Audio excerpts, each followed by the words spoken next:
Hello students, कैसे हैं आप लोग। बच्चों, लास्ट क्लास में हमने इस चैप्टर के अंदर नीड ऑफ अकाउंटिंग देखा था।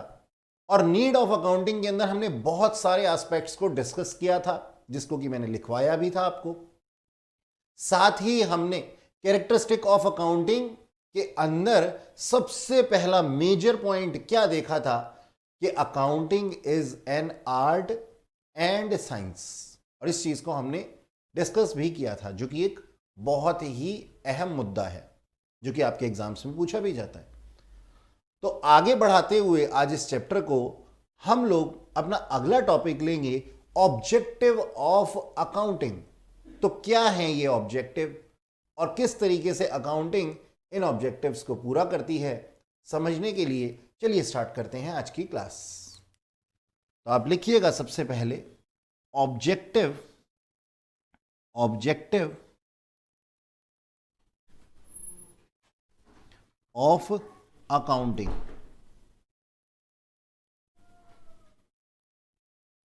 ठीक है जी, ऑब्जेक्टिव ऑफ अकाउंटिंग। अच्छा जी, सबसे पहला जो हमारा ऑब्जेक्टिव है वो क्या है कि हमें सिस्टमेटिक रिकॉर्डिंग करनी पड़ती है, जैसा कि हमने लास्ट क्लासेस में भी देखा था। लास्ट क्लास में देखा था हमने कि हमारे को सिस्टमेटिक रिकॉर्डिंग करनी पड़ती है, और यही अकाउंटिंग का सबसे बड़ा उद्देश्य है, ऑब्जेक्टिव है। तो इस चीज़ को हम लिखेंगे कैसे, आइए लिखते हैं और समझते हैं। इसके अंदर आज हमें कुछ एडवांस भी समझने को मिलेगा। तो to keep systematic record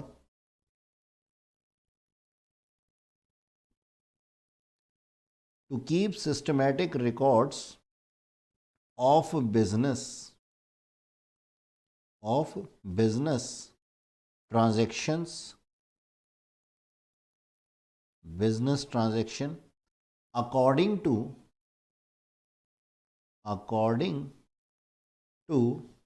rules. और वो रूल्स कौन से होते हैं? Rules of debit and credit.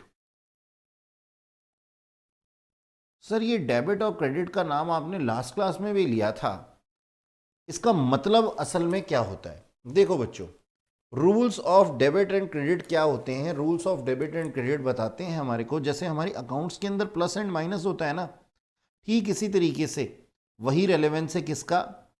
वही रेलेवेंस है rules of debit and credit का। यानी कि पूरी की पूरी अकाउंटिंग प्रोसेस के लिए हम लोगों ने कुछ रूल्स डिफाइन किए हुए हैं, जो कि आने वाले चैप्टर्स में आपको पता लगेंगे कि एग्जैक्टली वो रूल्स हैं क्या। लेकिन ये रूल्स किस तरीके से काम करते हैं वो मैं आपको यहाँ पे बता रहा हूँ कि उनकी क्या इंपॉर्टेंस है। तो जो rules of debit and credit हैं वो क्या करते हैं? वो हमारे को दिशा निर्देश देते हैं, यानी कि वो लोग हमारे को एक रोड मैप देते हैं कि किस तरीके से ट्रांजैक्शंस को हम रिकॉर्ड करें। तो उन प्रिंसिपल्स के ऊपर, वो प्रिंसिपल्स के ऊपर चल करके हम क्या करते हैं? अपनी एक सिस्टमेटिक रिकॉर्डिंग करते हैं बिजनेस के अंदर, बिजनेस ट्रांजैक्शंस की। और यही अकाउंटिंग का सबसे पहला उद्देश्य है। अच्छा, अब ये किस लिए होती है सिस्टमेटिक रिकॉर्डिंग?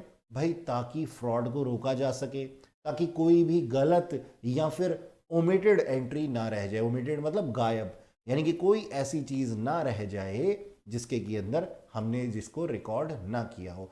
तो फ्रॉड्स और ओमिशंस को रोकने के लिए जो है वो हम क्या करते हैं? सिस्टमेटिक रिकॉर्ड बनाते हैं। और अकाउंट्स का सबसे पहला उद्देश्य यही है। तो आप लिखिएगा rules of debit and credit के आगे,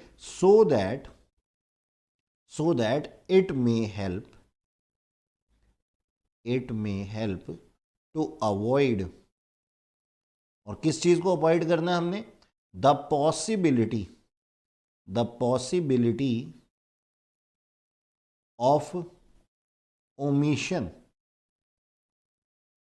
ओमिशन एंड फ्रॉड्स।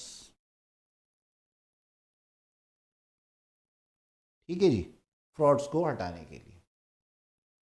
अच्छा जी, फॉर दिस पर्पस, अब इस पर्पस के लिए, for this purpose transactions are recorded primarily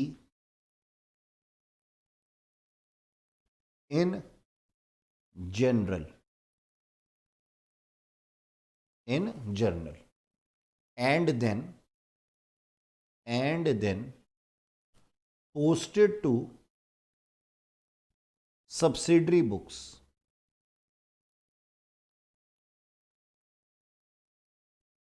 अब देखिए, अब आपको इस क्लास में नई चीज समझने को क्या मिली? Posted to subsidiary book. ठीक है, इसको दोबारा से लिख देते हैं, पोस्टेड और फिर टू। ठीक है, देखिएगा, हमें जो नई चीज पता लगी वो क्या पता लगा कि हमने एंट्री को 2 बार रिकॉर्ड करना होता है। सबसे पहले तो हम रिकॉर्ड करते हैं इसको कहाँ पे? हम इसको रिकॉर्ड करते हैं प्राइमरीली जनरल के अंदर। अभी जनरल क्या होता है? जनरल एंट्रीज किस तरीके से बनती हैं? ऐसा होता है हमारे पास में कि हम rules of debit and credit पढ़ने के साथ ही जनरल के अंदर उन रूल्स के अकॉर्डिंगली रिकॉर्डिंग करते हैं। यानी कि आप अभी के लिए मान लीजिए कि हमारे पास में 2 बुक्स हैं, एक तो प्राइमरी बुक है और एक सेकेंडरी बुक है, यानी कि सब्सिडरी बुक है। तो हमने क्या किया?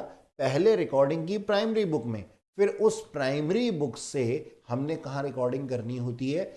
हमने रिकॉर्डिंग करनी होती है अपनी सब्सिडरी बुक में। तो जब हम इसकी 2 बार रिकॉर्डिंग करते हैं तो जाहिर सी बात है कि एक ना एक बार तो हमें इसकी रिकॉर्डिंग का जो है वो अनुमान हो ही जाएगा और हमें ये पता लग जाएगा कि हमने अगर 2 जगह इसको रिकॉर्ड नहीं किया है तो ये हमारा एक एरर शो करेगा। तो ये प्रोसेस किस तरीके से बनाया गया है? ये प्रोसेस इस तरीके से बनाया गया है कि न केवल एक जगह बल्कि इसकी 2 जगह पोस्टिंग होती है और फर्दर मोर भी इसकी पोस्टिंग होती है। लेकिन वो कहाँ होती है वो अभी हम थोड़ी देर में सिस्टमैटिक तरीके से धीरे धीरे सीखेंगे। ठीक है जी। तो यहाँ पे हमने क्या लिखा? टू कीप सिस्टमैटिक रिकॉर्ड, यानी कि हमारा ऑब्जेक्टिव क्या है अकाउंटिंग का? सबसे पहला तो यही है कि हमें सिस्टमैटिक रिकॉर्ड बनाने हैं बिजनेस ट्रांजैक्शंस के according to rules of debit and credit, so that इससे हमारी ओमिशन या फ्रॉड्स की पॉसिबिलिटी खत्म हो जाए। और हम इसको करते किस तरीके से हैं? हम इसको करते हैं प्राइमरीली रिकॉर्ड करके जनरल में और फिर उसके बाद में हम इसको सब्सिडरी बुक में रिकॉर्ड कर लेते हैं अपनी फाइनेंशियल स्टेटमेंट्स को। ठीक है जी। तो ये हमारे पास में क्या है? इसका सबसे पहला ऑब्जेक्टिव है। सेकंड ऑब्जेक्टिव में क्या है? सेकंड ऑब्जेक्टिव अब इसके बाद ही आ जाता है, यानी कि हमने जहां तक अभी बात की थी ना प्राइमरी और सेकेंडरी की, ठीक उसी के बाद में कुछ और इस प्रोसेस को अकाउंटिंग प्रोसेस को आगे चलाते हुए हम क्या मानते हैं? इसका सेकंड जो ऑब्जेक्टिव है, सेकंड उद्देश्य ये है कि ये अपने मालिकों को या फिर अपने इन्वेस्टर्स को या फिर आम जनता को ये बताता है, अकाउंटिंग क्या बताता है कि भाई हमने इस साल कितना प्रॉफिट या कितना लॉस अर्न किया। और साथ ही हमें यह बताता है कि भाई हमने इस पर्टिकुलर पीरियड के अंदर, जिसको कि मैंने लास्ट क्लास में भी डिफाइन किया था पर्टिकुलर पीरियड को, कि पर्टिकुलर अकाउंटिंग पीरियड जो है फाइनेंशियल अकाउंटिंग ईयर कब से शुरू होता है? 1 अप्रैल से लेकर के 31 मार्च तक। तो 1 अप्रैल से 31 मार्च तक हमने कितने प्रॉफिट्स अर्न किए और कैसे हम इन प्रॉफिट्स को मैक्सिमाइज कर सकते हैं, ये सारी रिकॉर्डिंग कहाँ होती है? ये अकाउंटिंग के अंदर होती है। क्यों? क्योंकि यही तो इसका उद्देश्य है, यही तो इसका ऑब्जेक्टिव है। आप ये चीज देख सकते हैं कि हमने लास्ट क्लास में कुछ नीड पढ़ी थी। हमारे पास में एक डेफिनेशन होती है। क्या होती है डेफिनेशन? ये है, डेफिनेशन नहीं सेइंग है ये, कि आवश्यकता आविष्कार की जननी है, यानी कि जिस चीज की हमें नीड होती है उसी को हम प्रेजेंट कर देते हैं।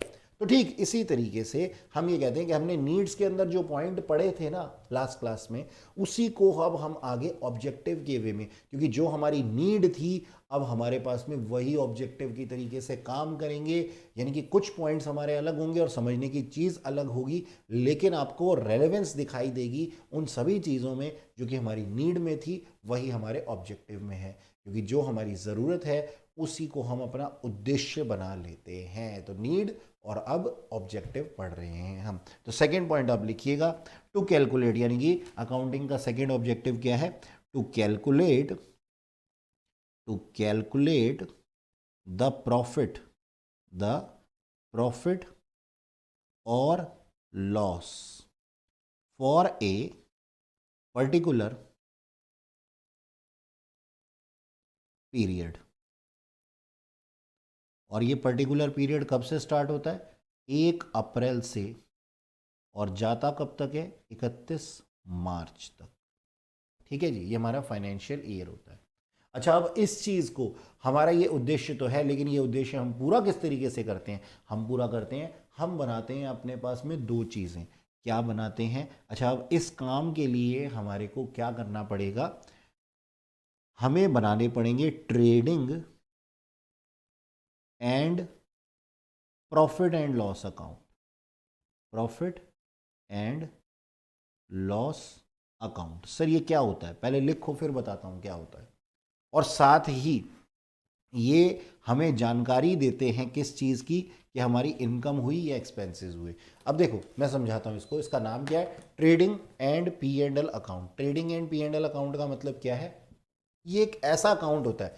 देखिए हमने क्या किया, सबसे पहले हमारी एक बिजनेस ट्रांजैक्शन आई, हमने उसको रिकॉर्ड किया। कहाँ रिकॉर्ड किया? हमने उसको पहले प्राइमरी बुक में रिकॉर्ड किया, जिसका कि नाम हम जनरल कहते हैं। फिर हमने उसको सेकेंडरी बुक में रिकॉर्ड किया, जिसको कि हम सब्सिडरी बुक कहते हैं अपनी। ठीक है जी, सब्सिडरी बुक के अंदर रिकॉर्ड करने के बाद अब मैं इनको मैनेजमेंट को देना होगा। आप सोच करके देखो, मैंने वो जो मोटी मोटी फाइल्स, मोटी मोटी बुक्स के अंदर रिकॉर्डिंग की है, क्या मैं इसी तरीके से अपनी मैनेजमेंट को दे सकता हूं उनको? नहीं। तो मुझे क्या करना पड़ेगा? इसको समराइज वे करना पड़ेगा। याद है हमने लास्ट क्लास में भी पढ़ा था समराइजेशन। ठीक है जी, हमने समराइजेशन पढ़ा था। तो अब उसी समराइजेशन के अंदर, उसी समराइजेशन के अंतर्गत हम क्या करेंगे? हम जो हमने डाटा कलेक्ट किया है, इसको हम ट्रेडिंग और प्रॉफिट एंड लॉस अकाउंट में डिफाइन करके, बना करके प्रेजेंट करेंगे किसको? अपनी मैनेजमेंट को। और यही हमारा क्या है? सेकंड ऑब्जेक्टिव है। तो न केवल हमने जनरल और सब्सिडरी बुक के अंदर रिकॉर्डिंग करनी है, बल्कि हमने ट्रेडिंग अकाउंट बनाना है और बनाना है प्रॉफिट एंड लॉस अकाउंट, जिससे कि हमारे को ट्रेडिंग अकाउंट से हमें मिलते हैं क्या? Gross profit. हमें क्या मिलते हैं? Gross profits. और प्रॉफिट एंड लॉस अकाउंट से क्या मिलते हैं हमें? Net profits.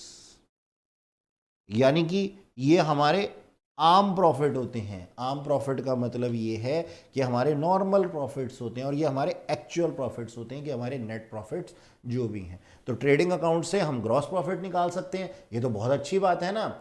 ये तो ओनर के लिए बहुत अच्छी बात है कि उसको पता लगेंगे उसने मोटे मोटे कितने प्रॉफिट कमाए हैं, और उसने एक्चुअली कितने प्रॉफिट, डेप्थ में कितने प्रॉफिट कमाए हैं। तो इस चीज़ से ओनर जो है या इन्वेस्टर जो है वो फ़ायदा उठा सकता है। इसीलिए ये क्या है? ऑब्जेक्टिव है किसका? अकाउंटिंग का। चलिए आगे आगे थर्ड पॉइंट को हम लेते हैं। थर्ड पॉइंट को हम लेते हैं, to know exact, to know exact leading reasons of net profits. ठीक है जी, और लॉसेस। जरूरी थोड़ी हमें प्रॉफिट ही हो या फिर नेट लॉस। अकाउंटिंग का थर्ड ऑब्जेक्टिव यानी कि थर्ड उद्देश्य क्या है? हमें बताना कि लीडिंग रीजन क्या है। लीडिंग रीजन मतलब कि मेन रीजन क्या है, किस चीज के, जिस वजह से हमें प्रॉफिट हुए या लॉसेस हुए। तो मेन रीजन बताना। अब सपोज मान लीजिए कि मैंने क्या किया, मुझे कोई लॉसेस हुए हैं। मान लीजिए ड्यूरिंग द ईयर मेरे पास में जो सामने आए हैं प्रॉफिट्स की जगह लॉसेस आ गए हैं। अब इन लॉसेस को मुझे आइडेंटिफाई करना पड़ेगा कि लॉसेस एग्जैक्टली हुए क्यों हैं, क्या कारण था। तो कारण जानने के लिए मैंने एनालाइज किया अपने डाटा को, और मुझे पता लगा कि मैंने अपने कस्टमर्स को बहुत हैवी हैवी डिस्काउंट दे रखे थे, और इस वजह से मुझे लॉसेस हो गए। सोच करके देखो, मान लीजिए मैंने कोई चीज 50 रुपए की बनाई, और मैं इसको बेचने वाला था कितने में? 100 रुपए में। ठीक है, इसको इस तरीके से देखते हैं। मान लीजिए इस प्रोडक्ट की जो मेरी कॉस्ट थी वो 50 रुपीज थी, और इसका सेल प्राइस क्या था? इसका सेल प्राइस था 80 रुपीज। ठीक है, 80 रुपीज। अब मान लीजिए कि मैंने इस सेल प्राइस पे डिस्काउंट दे दिया, मैंने डिस्काउंट अलाउ कर दिया, डिस्काउंट अलाउड कर दिया। कितना परसेंट? मैंने इसको दे दिया मान लीजिए 90%। ऐसा मैंने डिस्काउंट दे दिया 80 रुपए पे 90%। तो अब ये चीज़ बिकेगी कितने में? ये चीज़ बिकेगी सोल्ड फॉर, कितने में बिकेगी ये? 80 रुपीज़ की चीज़ थी और मैंने 90% यानी कि 72 रुपीज़ का तो मैंने क्या दे दिया, डिस्काउंट ही दे दिया। तो सोल्ड फॉर कितने के लिए ये बिक गई है? ये बिक गई है 8 रुपए के लिए, ₹8 के लिए। तो सोचो 50 रुपए तो मेरी कॉस्ट थी और 8 रुपए में मैं इसको बेच रहा हूं, तो यहां पे क्या हो जाएगा, मेरे को लॉस हो जाएगा, लॉस ऑफ 42 रुपीज़, ₹42 या 42 आप कह सकते हो कि 50 रुपए की चीज़ थी और मैंने इसको एक्चुअली बेचा कितने में? मैंने बेच दिया सिर्फ 8 रुपए में। तो ये तो मेरी कॉस्ट भी रिकवर नहीं हुई, तो मेरे को क्या हो गया, 42 रुपीज़ का लॉस हो गया, बल्कि प्रॉफिट की जगह पे। तो ये मेरे को पता कैसे लगा? क्योंकि मुझे ये पता लगा कि मैंने कस्टमर अट्रैक्ट करने के चक्कर में डिस्काउंट जो था वो 90% दे दिया, ह्यूज डिस्काउंट, हैवी डिस्काउंट्स मैंने दे दिए। तो भाई फिर तो मुझे लॉसेस आना लाजमी था। तो इसके लिए मुझे क्या करना पड़ता है, अब अगर ये इन्फॉर्मेशन मेरे पास में नहीं होती कि डिस्काउंट जो है वो 90% है, इसका रिकॉर्ड मैंने नहीं रखा होता, तो मुझे कैसे पता लगता? तो भाई ये उद्देश्य है, ये ऑब्जेक्टिव है अकाउंट का, किस बारे में इंफॉर्मेशन देने का? To know exact leading reason, यानी कि क्या रीजन है जो हमें प्रॉफिट्स हुए या लॉसेस हुए। अगर हमें प्रॉफिट्स होंगे तो हम प्रॉफिट्स को मैक्सिमाइज करने के लिए साल दर साल इन पॉलिसीज को इसी तरीके से बनाएंगे, और अगर हमें लॉसेस होंगे तो हम क्या करेंगे, अपनी पॉलिसीज को चेंज करेंगे और इसके अंदर चेंज लाके फायदा उठाने की कोशिश करेंगे। तो ये हमें इंफॉर्मेशन मिलेगी कहाँ से? ये मिलेगी हमें अकाउंट्स से। ठीक है जी, चलिए अब नेक्स्ट ऑब्जेक्टिव जो है हमारे पास में, हम उसको देखते हैं। अच्छा, तो ये आप लिखिएगा as a 4th point, to ascertain the final position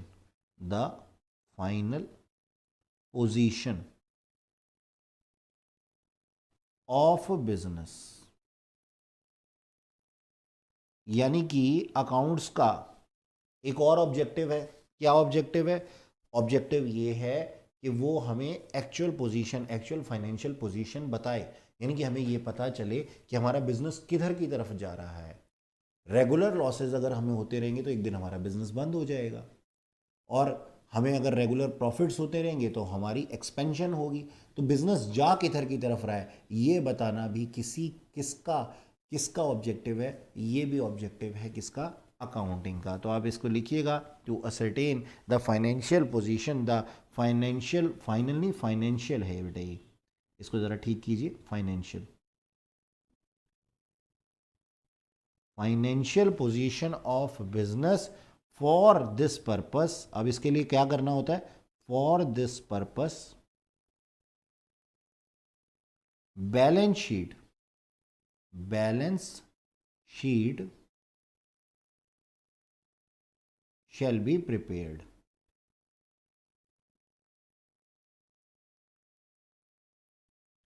अब क्या होता है ये बैलेंस शीट? देखो बच्चों, बैलेंस शीट जो होता है ना, वो स्टेटमेंट होती है एसेट्स की और लाइबिलिटीज की, लाइबिलिटीज और एसेट्स की। लाइबिलिटीज और एसेट्स की स्टेटमेंट को हम क्या कहते हैं? बैलेंस शीट कहते हैं। यानी कि हम लोग क्या कहते हैं कि हमारे पास फ्यूचर में बेनिफिट देने वाली कोई चीज़ क्या होती है? एसेट होती है। उसी तरीके से अगर हमें कुछ पेमेंट करनी है या फिर किसी पर्सन को कुछ भी अमाउंट देने हैं, तो ये हमारे लिए एक ऑब्लिगेशन है, एक लाइबिलिटी है। तो हमारे पास में क्या हमारे फ़ायदे हैं और क्या हमारे नुकसान है? नुकसान तो नहीं कहूँगा मैं, ऑब्लिगेशन कहूँगा। भाई आप लोगों ने हमेशा पढ़ा होगा ना कि भाई जो है पावर्स के साथ में, हमेशा बिजनेस स्टडीज़ में आप इस चीज़ को पढ़ेंगे कि अगर आपको पावर्स मिलती है तो साथ में रिस्पॉन्सिबिलिटीज़ भी मिलती हैं। तो ठीक इसी तरीके से जब हम एक बिज़नेस स्टार्ट करते हैं तो ना केवल हमारे बिज़नेस के अंदर हमें एसेट्स रिसीव होते हैं, यानी कि हम कुछ ऐसे चीज़ें परचेज करते हैं जो कि फ्यूचर में बेनिफिट देंगी, बल्कि हमें हमारे सिर पे जिम्मेदारियां भी आती हैं। तो वो जो जिम्मेदारियां हैं वो लाइबिलिटी है। तो हमें ये बताती है कौन, ये बताती है हमें अकाउंटिंग कि कितने के हमारे पास में एसेट्स हैं और कितनी जिम्मेदारियां हमारे सिर पे हैं। तो इस चीज के लिए हम क्या बनाते हैं, बैलेंस शीट बनाते हैं। अब ये बैलेंस शीट क्या है, बैलेंस शीट लिखिएगा इसको, balance sheet is a systematic systematic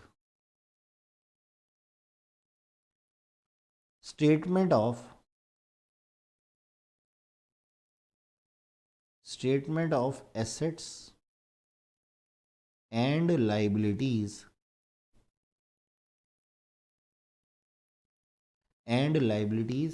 of business. ठीक है जी। विच इज यूजफुल फॉर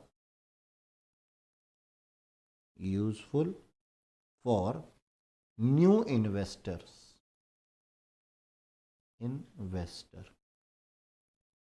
किसके लिए यूजफुल है ये नए इन्वेस्टर्स के लिए ज़रूरी है। ठीक है जी। और useful for banks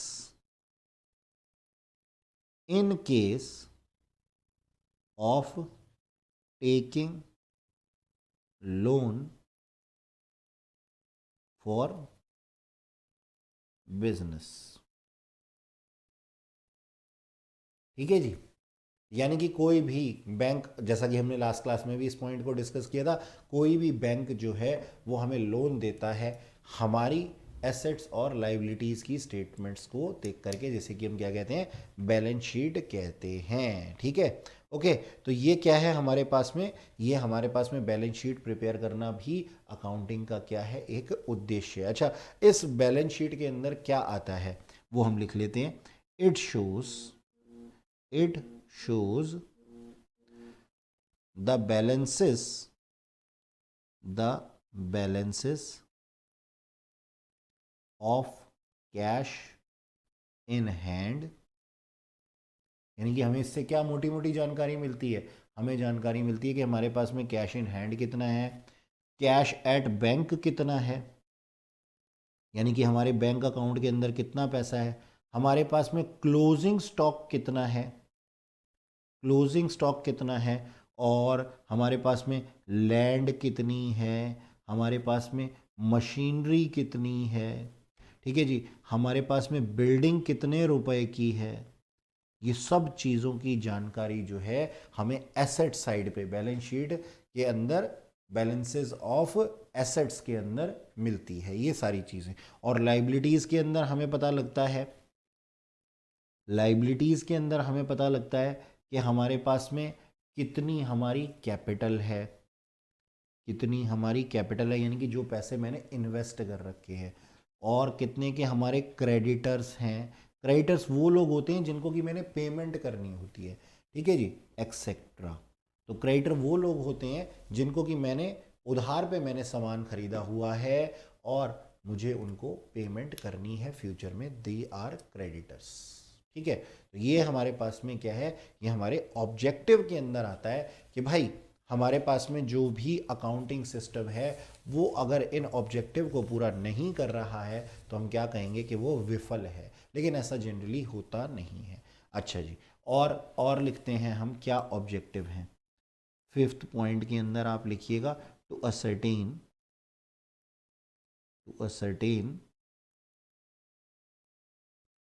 the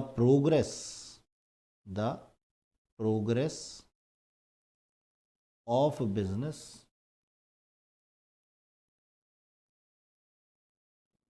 from year to year. ठीक है जी। तो हमारा एक अकाउंटिंग का ऑब्जेक्टिव क्या है कि हम हर ईयर का डाटा अपने पास में रखते हैं। तो ईयर बाय ईयर जैसी भी हमारी प्रोग्रेस होती है या फिर हमारा डाउनफॉल जाता है उसका हम रिकॉर्ड मेंटेन करते हैं। तो ये जो चीज़ है हमें अकाउंटिंग के अंदर ऑब्जेक्टिव में पढ़ने को मिलती है। अच्छा, आगे लिखिएगा, to prevent and detect errors and frauds.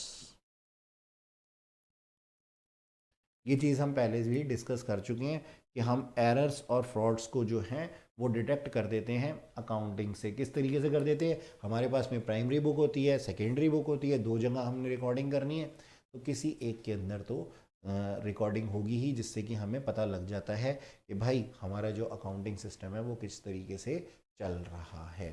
ठीक है, 7th पॉइंट में आप लिख सकते हैं to provide information, to provide information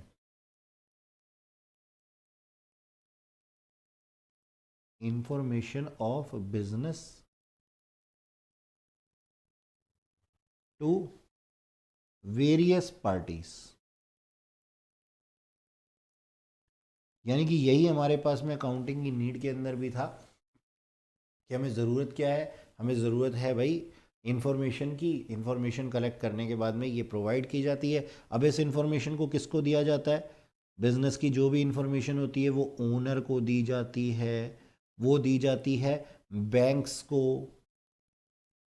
ठीक है जी, इन केस ऑफ लोन्स के केस में। ठीक है जी, वो इंफॉर्मेशन दी जाती है गवर्नमेंट को।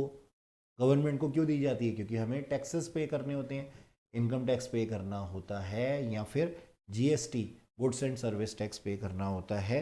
तो हमें रिकॉर्ड मेंटेन करके रखने पड़ते हैं और यही हमारा क्या है? उद्देश्य है। साथ ही हमें अपने एम्प्लॉयज़ को भी इंफॉर्मेशन देनी पड़ती है कि भाई आपका कितना प्रोविडेंट फंड है या फिर कितने आपके कंपनसेशन फंड हैं, कितनी चीज़ें आप लोगों के लिए हमने प्रोवाइड की हुई हैं, वो सारा मेंटेन हमें करना पड़ता है अकाउंटिंग के अंदर। और साथ ही हमें पॉलिसी बनाने के लिए अपना डाटा मैनेजमेंट को तो देना ही होता है। तो ये सारी इंफॉर्मेशन हमें वेरियस पार्टीज़ को देनी होती है। ओके, अच्छा जी, अब आप नेक्स्ट पॉइंट जो लिखेंगे वो लिखेंगे फंक्शंस ऑफ अकाउंटिंग, और ये भी आपको मिलता जुलता ही दिखाई देगा। तो फंक्शंस ऑफ अकाउंटिंग हमें देखना है कि इसके अंदर हम किस तरीके से काम करते हैं। तो चलिए हम लोग क्या करेंगे, हम लोग इसकी हेडिंग डालेंगे फंक्शंस ऑफ अकाउंटिंग। ठीक, फंक्शंस ऑफ अकाउंटिंग।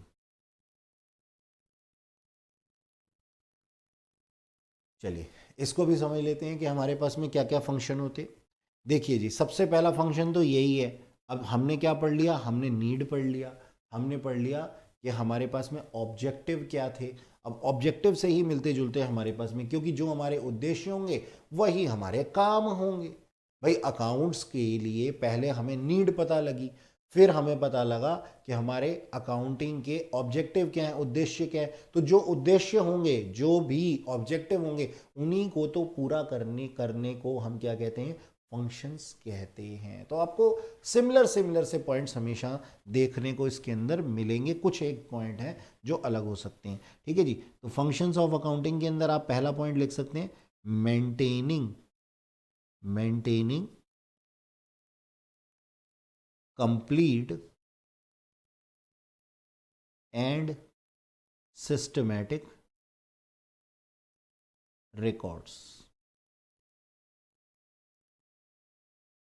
ठीक है, इस चीज़ को हम लोग पहले भी डिस्कस कर चुके हैं कि ये हमारे ऑब्जेक्टिव के अंदर भी था और ये हमारे पास में हमारी नीड के अंदर भी था कि हमें मेंटेन करना है।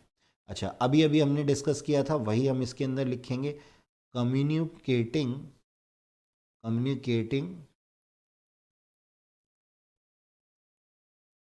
NI, फिर CATION, द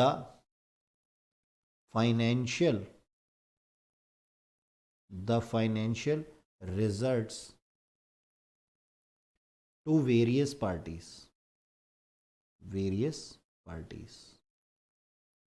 भाई ये भी हमने अभी अभी देखा था, ठीक है जी, कि हम क्या करते हैं, अपनी जो हमारा फंक्शन है वो क्या है, वो हमें वेरियस पार्टीज़ को इन्फॉर्मेशन देनी है। और ये पार्टीज़ कौन होती हैं, अभी अभी थोड़ी देर पहले हमने डिस्कस किया था कि ये ओनर हो सकता है, ये बैंक हो सकता है, ये एम्प्लॉयज़ हो सकते हैं, ये गवर्नमेंट हो सकती है। अच्छा जी, तो आगे चलते हैं, हम इन पॉइंट्स को बार बार नहीं रिपीट करेंगे। अब ये नया पॉइंट है, इसको आप देखिएगा, protecting protecting the asset of business. अब ये फंक्शन है। सबसे पहले तो मैंने आप लोगों को पहले भी बताया था कि एसेट का मतलब क्या है, ऐसी कोई चीज़ जो कि फ्यूचर में मुझे बेनिफिट देती है। जैसा कि मैंने पहले भी एग्जांपल दिया था, जैसे मैं आज एक प्लांट एंड मशीनरी परचेज करता हूँ, ठीक है, या फिर मैं एक बिल्डिंग परचेज करता हूँ, तो लंबे समय तक मैं इसका यूज़ करूँगा, तो ये मेरा क्या है, एसेट है।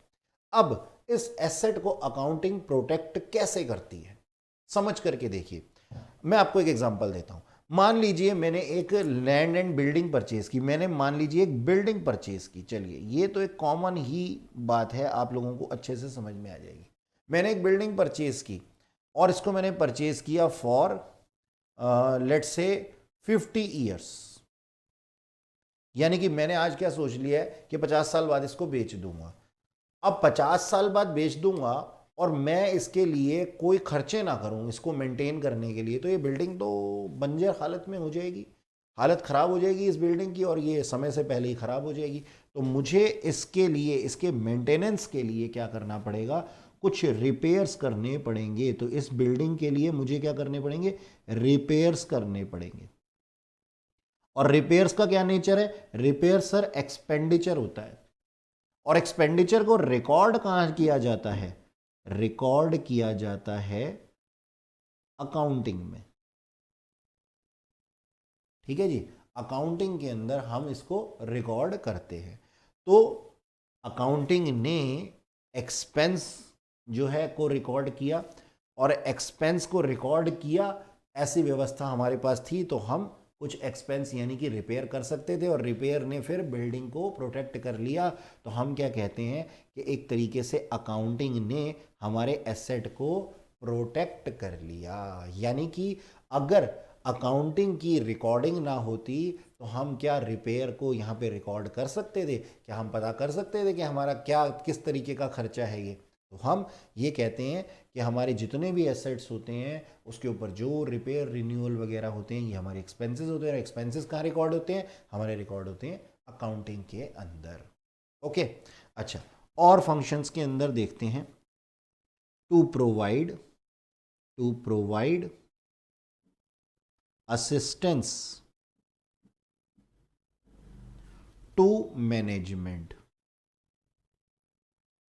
सर अकाउंटिंग किस तरीके से मैनेजमेंट को असिस्ट करेगी? भाई बहुत अच्छी, बहुत इजी सी बात है, नॉर्मल सी बात है। जो हमने रिकॉर्डिंग किया है डाटा का, जो हमने क्या किया सिस्टमेटिक वे में उसको लिखा है, और इंटरप्रेट करने के लिए हम उसको किसको दे देंगे, मैनेजमेंट को दे देंगे। तो हमने क्या किया, फाइल के थ्रू या फिर अपनी कंप्यूटर के थ्रू हमने मैनेजमेंट को असिस्ट किया। यानी कि मैनेजमेंट को अगर कोई पॉलिसी बनानी है तो वो क्या यूं ही कोई पॉलिसी बना देगी, नहीं, वो क्या करेगी, जो हमारे कलेक्टेड डाटा है उसको उसको इंटरप्रेट करेगी अपनी पॉलिसीज के अंदर। तो हमारे पास में अकाउंटिंग का जो फंक्शन है वो क्या है, असिस्ट करना है किसको, मैनेजमेंट को, फोर्थ पॉइंट के अंदर। अच्छा जी, अगला है हमारे पास में compliance of legal needs.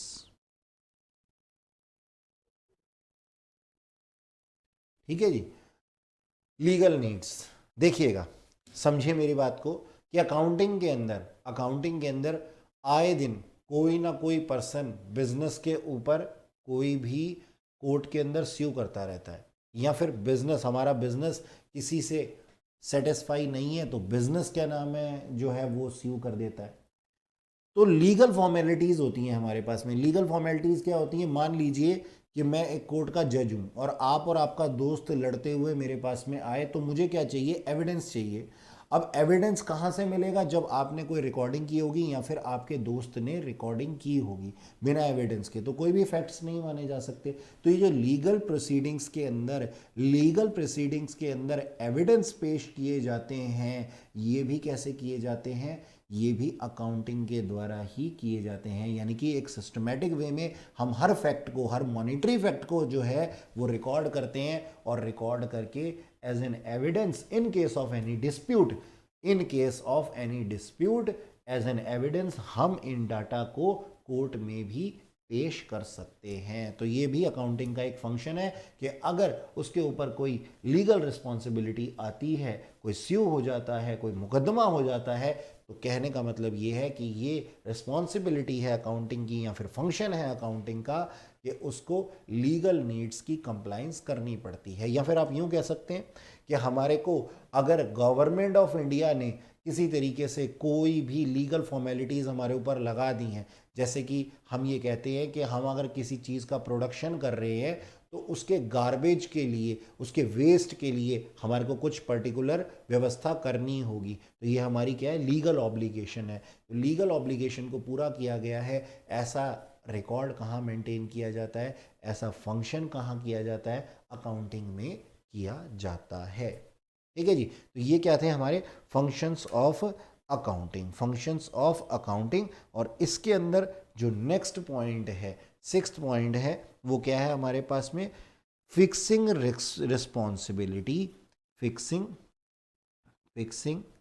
Responsibility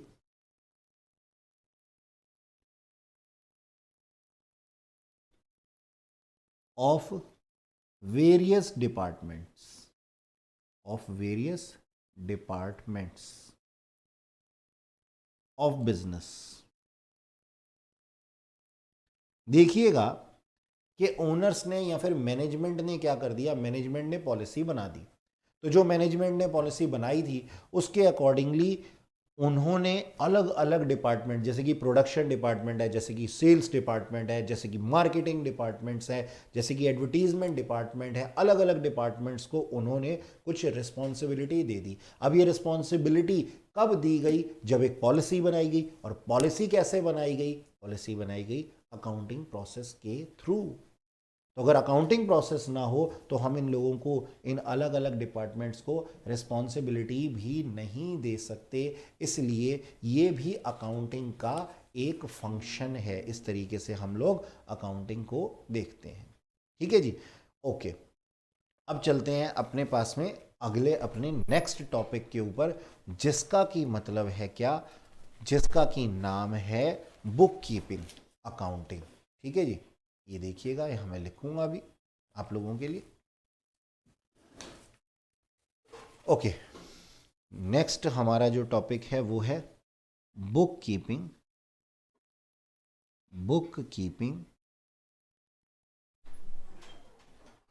accounting and accountancy.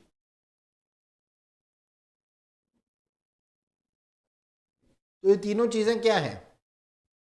ध्यान से समझना मेरी बात को, जो मैं आपको एक डायग्रामेटिकली बताने वाला हूं। देखो जी, मान लीजिए ये मेरी प्रोसेस, मेरा ये सफर जो है शुरू होता है यहां से, बीच में एक पड़ाव पे जाकर के थोड़ा टाइम में बंद करता हूं इसको, और उसके बाद में फिर से ये सफ़र जो है शुरू हो जाता है एक बार। बहुत ही आसान लैंग्वेज में मैं आप लोगों को ये बताने वाला हूं। यहां से यहां तक के सफ़र को मैं क्या बोलता हूं? बुक कीपिंग बोलता हूं। और फिर आगे के सफ़र को जो है वो मैं बोलता हूं क्या? अकाउंटिंग।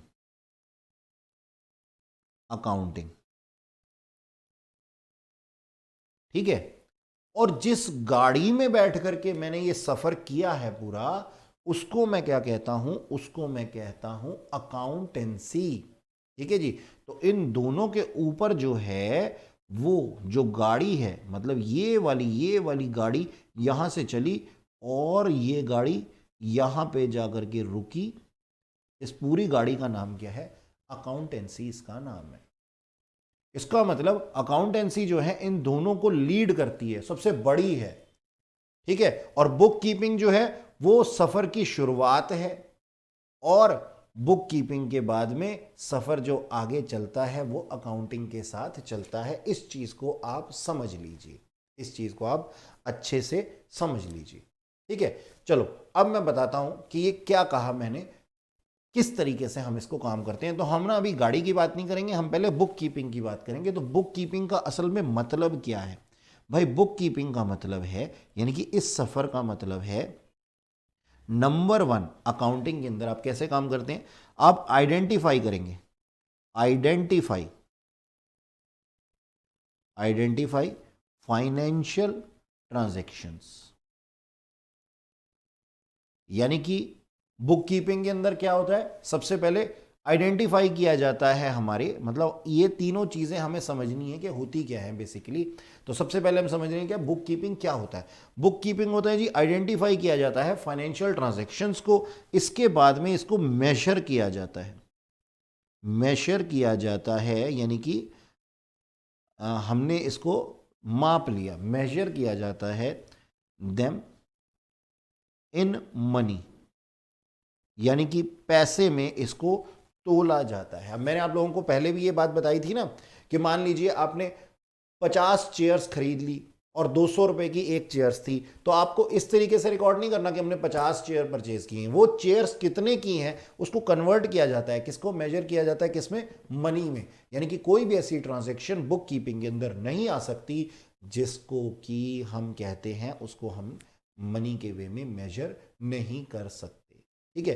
तो कहने का मतलब ये, हमने पहले आइडेंटिफाई किया, फिर मनी में मेजर किया, और तीसरी चीज हमने क्या की? रिकॉर्ड किया इसको, record them in general, journal. अब ये जर्नल क्या है?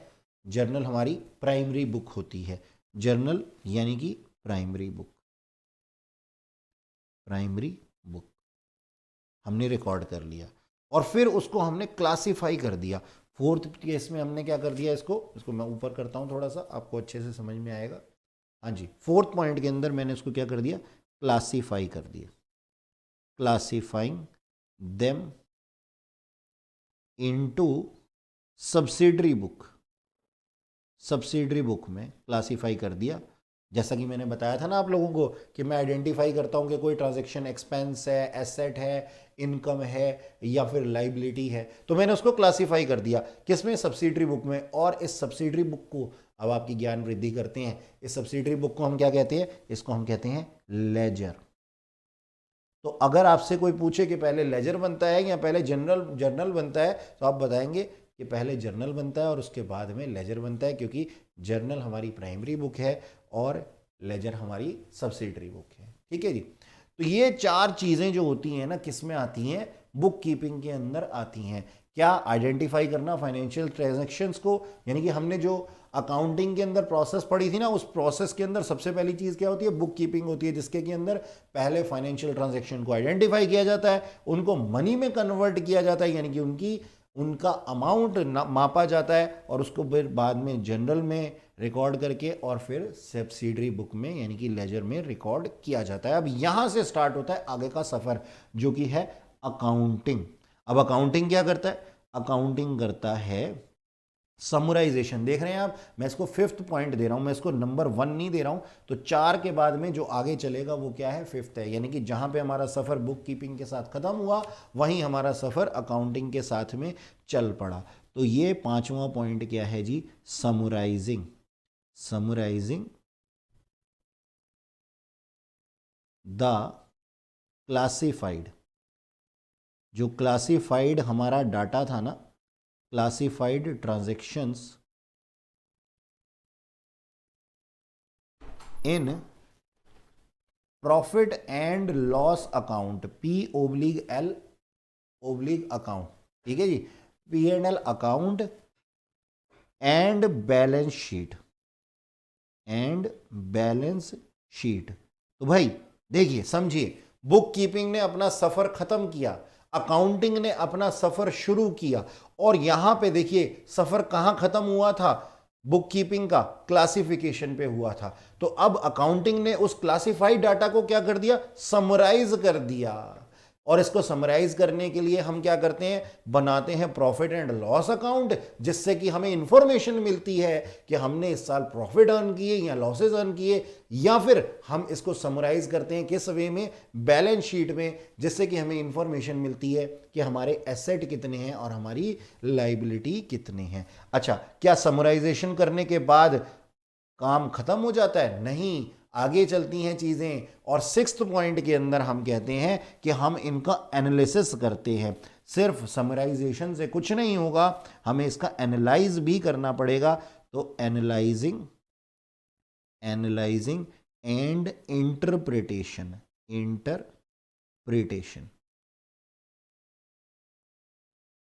अच्छा, सोच करके देखिए कि ये जो लेवल पे काम हो रहा था, ये जो पहले 4 पॉइंट, ये किस लेवल पे काम हो रहा होगा? ये छोटे लेवल पे काम होता है। ये लोग कौन है? ये लोग हमारे क्लर्क्स हैं।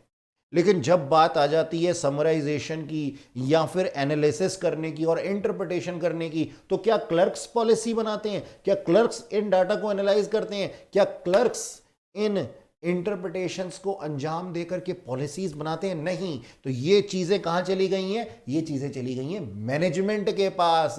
तो आप अगर डिफरेंशिएट कर सकते हैं तो आप देख सकते हैं कि भाई बुक कीपिंग जो है वो लोअर क्लर्क्स वगैरह करते हैं या फिर ऑफिशियल स्टाफ करता है, और जबकि अकाउंटिंग जो है वो किसकी जिम्मेदारी है? वो जिम्मेदारी है मैनेजमेंट की। ठीक है, तो चलिए इसके आगे और चीज लिखते हैं। न केवल एनालिसिस एंड इंटरप्रिटेशन होगा, बल्कि इसका कम्युनिकेशन भी होगा। हमने जो पॉलिसीज बना ली हैं उसको क्या बना करके मैं अपने पास रख लूंगा? नहीं, मैं इसको कम्युनिकेट करूंगा। Communication of profit and loss account and balance sheet to various parties. और ये वेरियस पार्टीज कौन है? ओनर्स हैं, बैंक्स हैं, ठीक है जी, हमारे लेनदार हैं जिनको कि हमने पैसा देना है, और बहुत से लोग हो सकते हैं, गवर्नमेंट हो सकती है क्योंकि गवर्नमेंट ने हमसे टैक्स लेना है। तो ये सारी चीजें जो है अकाउंटिंग के अंदर आती हैं और बुक कीपिंग के अंदर ये वाले 4 पॉइंट आते हैं। अच्छा जी, अब हमने ये तो पता लगा लिया सर कि भाई बुक कीपिंग क्या है और अकाउंटिंग क्या है। सर ये भी बताइए कि अकाउंटेंसी क्या है। देखिए, मैंने आप लोगों को क्या कहा था कि सफर शुरू होगा बुक कीपिंग के साथ और आगे चलेगा अकाउंटिंग के साथ, लेकिन इस सफर को जिस गाड़ी में हमने तय किया है उस गाड़ी का नाम क्या है? अकाउंटेंसी है। तो अकाउंटेंसी क्या है? अकाउंटेंसी इन दोनों से ऊपर है, यानी कि अगर अकाउंटेंसी नहीं होगी तो ये दोनों तो हो ही नहीं सकते। तो अकाउंटेंसी क्या है? अकाउंटेंसी एक सिस्टमैटिक नॉलेज है, किसकी? कंसर्न प्रिंसिपल्स की, जिसके अकॉर्डिंगली हम बुक कीपिंग और अकाउंटिंग करते हैं। तो अकाउंटेंसी क्या है? एक प्रिंसिपल्स के अकॉर्डिंगली चलने वाला कुछ काम है। आइए इस चीज को हम लोग लिख लेते हैं कि अकाउंटिंग क्या है। ठीक, अकाउंटेंसी क्या है, सॉरी, अकाउंटिंग तो पूरा हो चुका। तो अकाउंटिंग को हम लिखेंगे, लिखिएगा अकाउंटेंसी। हाँ जी, अकाउंटेंसी लिखना है हमने। नाम सेम सेम है ना, तो कंफ्यूजन कभी कभी बच्चों के साथ साथ टीचर्स को भी हो जाती है। खैर, हम लोगों ने बुक कीपिंग और अकाउंटिंग पढ़ लिया। अब हम अकाउंटेंसी के बारे में लिखेंगे। लिखिएगा it refer to a systematic knowledge of what? Of accounting concerned with the principles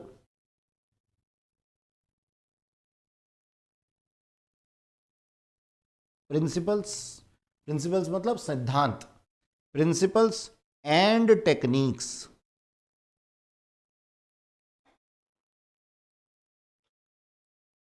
which are applied by accounting। ठीक है जी। तो अकाउंटेंसी क्या है? अकाउंटेंसी इन दोनों के ऊपर की एक चीज है, यानी कि वो प्रिंसिपल्स हैं या फिर वो टेक्निक्स हैं जिसके की द्वारा इनको अंजाम दिया जाता है। तो बच्चों आज के लिए इतना ही। नेक्स्ट क्लासेस में आपसे फिर मुलाकात होगी। Till then keep learning. Bye bye.